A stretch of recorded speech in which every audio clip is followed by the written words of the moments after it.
ఇవాళ కూటమి ప్రభుత్వంలో ఉన్నటువంటి పవన్ కళ్యాణ్ నేను సినిమాలు చేసేది అంటే ప్రభుత్వంలో రాకముందు, తను డిప్యూటీ చీఫ్ మినిస్టర్ కాకముందు, నేను సినిమాలు చేసే దాని గురించి ప్రతిపక్షాలు వాళ్ళు విమర్శిస్తున్నారు, కానీ నేను ఎందుకు చేస్తున్నాను అంటే నా పార్టీ నడిపించడానికి అని చెప్పేసి అన్నాడు. మరి వాళ్ళ అధికారంలోకి వచ్చినంత మళ్ళీ ఎందుకు సినిమాలు చేయడం?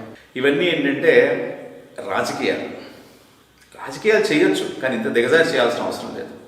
సామాన్యుడు తలుచుకుంటే రాష్ట్రం బాగుపడుతుంది, రాష్ట్రాన్ని పక్కన పెట్టండి, ముందు మీ ఇల్లు బాగుపడుతుంది. Simple calculation. జగన్మోహన్ రెడ్డి పరిపాలనలో నా ఇంట్లో ఉన్నటువంటి పరిస్థితులు బాగుపడ్డాయా? మా అబ్బాయిని నేను రూపాయి అప్పు చేయకుండా చదివించుకోగలిగానా? మా అమ్మాయి పెళ్ళి రూపాయి అప్పు చేయకుండా చేయగలిగానా? లేదా నేను రూపాయి అప్పు చేయకుండా ఇల్లు కట్టుకోగలిగాను? ఆదాయం బాగుంది నాకు అంటే కమిషన్లు, మాఫియాలు, స్మగ్లింగ్లు ఇవి కాదు, రూపాయి నేను సంపాదించుకోగలిగాను, వ్యాపారం, ఉద్యోగం, ఏదో ఒకటి ధర్మ మార్గంగా, చట్టబద్ధంగా. అలా అనుకున్నప్పుడు మీరు జగన్కి ఓటేయండి, అలా అనుకున్నప్పుడు మీరు చంద్రబాబు నాయుడుకి ఓటేయండి, అలా అనుకున్నప్పుడు మీరు మోడీకి ఓటేయండి, ఎవరికైనా ఓటేయండి, పవన్ కళ్యాణ్కి ఓటేయండి. అలా జరగలేదు అని మీ అంతరాత్మ చెప్పిన మరుక్షణం మీరేం చేయాలంటే ప్రభుత్వాన్ని మార్చాలి. వాడు పోతే వీడు, వీడు పోతే వాడు అట్లా కాకుండా రాష్ట్రంలో ప్రత్యామ్నాయం లేకుండా చేసేశారు.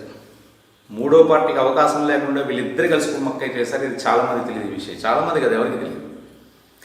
జగన్మోహన్ రెడ్డి, చంద్రబాబు నాయుడు లోపాయిగారి ఒప్పందంతో మూడో పార్టీ రాకుండా చూసుకుంటున్నారు. ఎంత ప్రెషర్ తీసుకొచ్చి పవన్ కళ్యాణ్ విడిగా పోటీ చేయకుండా చేశారో వాళ్ళకే తెలుసు, చాలా తక్కువ మంది తెలుసు. ఢిల్లీ లెవెల్లో తెలుసు. నీకెలా తెలుస్తుందని అడగచ్చు, ఏదో మాకుండే సోర్సెస్ మాకుంటాయి.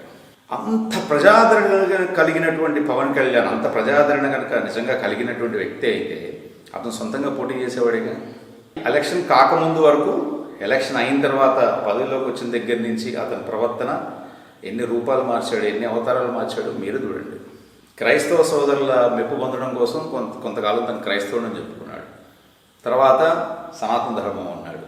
ఇప్పుడు ఆ రెండింటిని చుట్టూ పక్కన పడేసేసి సినిమాలు అన్నాడు.